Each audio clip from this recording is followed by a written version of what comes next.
ইরানের সরকার বিরোধী বিক্ষোভে অংশ নেয়া নাগরিকদের আত্মসমর্পণের জন্য ৩ দিনের সময়সীমা বেঁধে দিয়েছে দেশটির কর্তৃপক্ষ।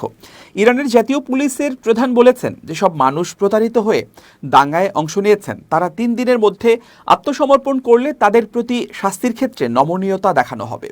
ফরাসি বার্তা সংস্থা এএফপির এক প্রতিবেদনে এই তথ্য জানানো হয়েছে।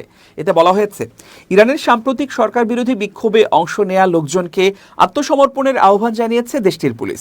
পুলিশের নির্ধারিত সময়সীমার মধ্যে আত্মসমর্পণকারীরা লঘুদণ্ড পাবেন। দেশটির পুলিশের প্রধান আহমদ রেজা রাদান বলেছেন, যে তরুণরা অজান্তেই দাঙ্গায় জড়িয়ে পড়েছেন তারা শত্রুপক্ষের সেনা নন, বরং প্রতারিত ব্যক্তি।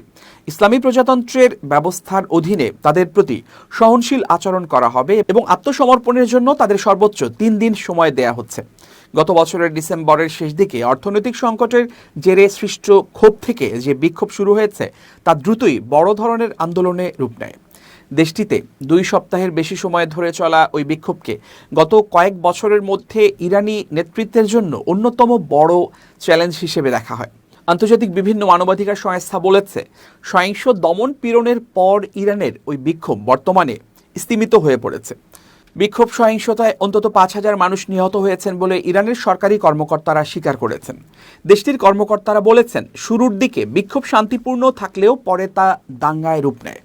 যুক্তরাষ্ট্র ও ইসরায়েলের মতো ইরানের প্রধান শত্রুদের উস্কানিতে ইসলামী প্রজাতন্ত্রকে অস্থিতিশীল করার উদ্দেশ্যে ওই দাঙ্গা পরিচালিত হয়েছে বলে দাবি করেছে তেহরান। ইরানের রাষ্ট্রায়ত্ত বার্তা সংস্থা তাসনিম নিউজের প্রতিবেদনে বলা হয়েছে, গত সপ্তাহের শেষ পর্যন্ত বিক্ষোভের ঘটনায় প্রায় 3,000 মানুষকে গ্রেফতার করা হয়েছে। তবে মানবাধিকার সংগঠনগুলো বলেছে, গ্রেফতারের সংখ্যা 20,000 পর্যন্ত হতে পারে। এর আগে গত শনিবার দেশটির সর্বোচ্চ নেতা আয়াতুল্লাহ আলী খামেনি বলেন, কর্তৃপক্ষকে ফিতনাবাজদের মেরুদণ্ড ভেঙে দিতে হবে এবং দেশি বিদেশি অপরাধীরা কোনোভাবেই শাস্তি এড়াতে পারবেন না।